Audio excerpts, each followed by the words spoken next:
Bonsoir à tous et à toutes, et oui l'after c'est exceptionnellement un mardi soir cette semaine, mais nous ne changeons rien à nos bonnes habitudes en passant en revue les enseignements de la 17e journée de National A.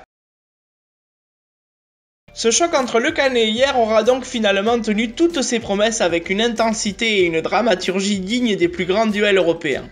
Outre les 7 fautes techniques sifflées qui témoignent que les deux équipes ont défendu le fer, on a bien failli assister à la première défaite de hier tant Le Cannet a maîtrisé la majorité du match. Mais les Hornets se sont peut-être aussi cru arriver trop vite avec leurs 7 points d'avance et la sortie définitive de Bougagna dès la 22e minute de jeu, événement qui a finalement fortifié le leader. Joan Serre, auteur de 25 des 27 derniers points de son équipe, a fait le reste et hier elle s'impose de justesse d'un point au final, 74-73, derrière deux lancers ratés de Carlier qui auraient pu faire chavirer Maillan. On écoute tout de suite les réactions dans l'after du capitaine Yarrois Jérôme Durand et du coach des Hornets Daniel Paquet. On est tous très déçus, voilà. Après ça reste un match de basket, il y a des choses bien plus graves actuellement, mais c'est sûr qu'on aurait vraiment aimé gagner devant notre public. Il y avait du monde, il y avait du moment dans les tribunes, il y avait la presse, il y avait la radio, il y avait des choses qui font que si on veut faire évoluer notre basket fauteuil, on a besoin de répondre présent. Bon, après la déception elle vient du fait qu'on a lâché de l'énergie, je pense qu'on a été mieux ce soir défensivement. On a des très très bonnes séquences où on passe devant, après on n'a pas la maîtrise du ballon comme il faudrait quand on a pris ses points d'avance et on se précipite un petit peu, on a des balles perdues, on a des lancers francs loupés et surtout on tombe sur un Nicolas Jouanserre des grands soirs. Qui nous a encore ce soir démontré qu'il était le meilleur joueur français et qu'il ne fallait pas se priver d'un joueur comme ça, surtout en équipe de France, je pense. C'est très bien que tout est remis en question sur des playoffs, ça sera sur terrain neutre. Voilà, après c'est ce qu'on dit avec Jérôme, ces playoffs sur un week-end, voilà, on n'a pas le droit à l'erreur, on n'a pas le droit à avoir des joueurs blessés.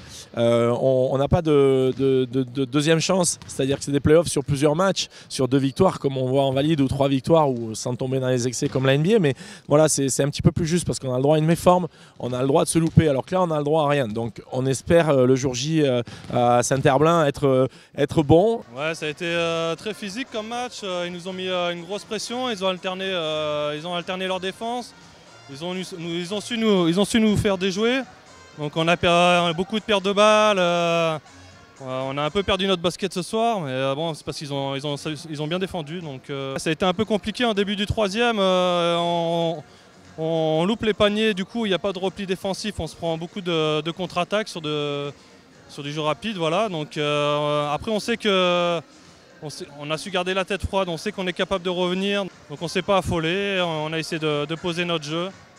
Et puis voilà, d'un point quoi. Après ça aurait pu être eux, c'était pareil quoi.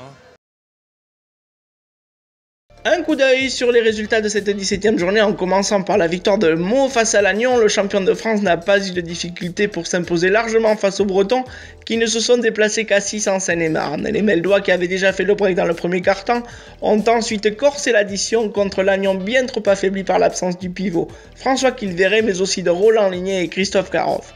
Le TIC de Toulouse a mis fin à une série de 3 défaites consécutives en corrigeant Gennevilliers de belle manière. Conduit par un Bilal Ayash en grande forme et auteur de 26 points, les Toulousains qui n'ont concédé qu'un seul carton à leurs adversaires ont dominé ensuite la partie en réalisant au passage leur deuxième meilleure performance offensive de la saison. En déplacement à Lyon, Saint-Avold a confirmé sa belle victoire du match aller en s'imposant de 19 longueurs. Le trio belge des Red Dragons s'en est donné à cœur joie en scorant 42 points au total avec notamment 20 points signés Sam Bader. Chez les promus lyonnais où Lucas Demerier est désormais l'assistant du nouvel entraîneur Khaled Aïtou Ferrouk, Zohir Boulafa termine meilleur marqueur avec 19 unités. Face à la lanterne rouge Strasbourg, Marseille n'a pas raté l'occasion de se refaire une santé en signant sa 7e victoire de la saison. Les Phocéens, qui s'étaient mis rapidement à l'abri à la pause, ont pu compter sur le talent offensif de leurs 2 internationaux espoirs Manu Gomez et Jean-Alexandre Alpin, qui ont marqué 37 points à eux deux. Voilà un succès rassurant pour l'équipe de Yo-Yo Boustila, une semaine avant la réception du leader varois. Tout au long de la rencontre à Bordeaux, le Puy-en-Velay a su se montrer appliqué et rigoureux, où ils se sont rapidement mis à l'abri de toute mauvaise surprise. Le score à la pause est de 42-19 en leur faveur. La seconde période va confirmer l'écart acquis au cours des 2 premiers quarts-temps, et les Vélaves s'imposent très largement sur le score de 84-37. Voilà une belle opération pour la suite de la saison, une semaine avant de se rendre en Moselle à Saint-Avold.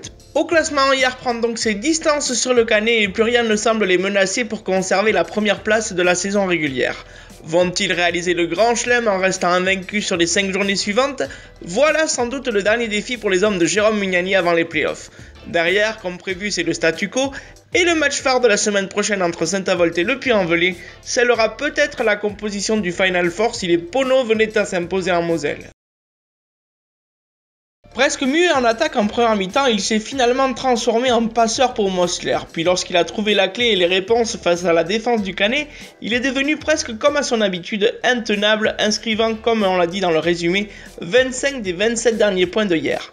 Le Béarnais exilé sur la Côte d'Azur, Nicolas Jouancer obtient donc sans conteste sa 3e récompense de MVP du week-end. Non, il ne fallait pas l'énerver en fin de rencontre. Il est temps de se quitter et de refermer ce 17e numéro de l'After ce soir en vous remerciant pour nous avoir suivis nombreux en ce week-end record pour Pika Sport. On retrouve le rythme classique en se donnant rendez-vous ce vendredi soir pour un nouveau Pika Basket Show, puis samedi pour le match phare de la 18e journée entre Saint-Avold et Le Puy-en-Velay.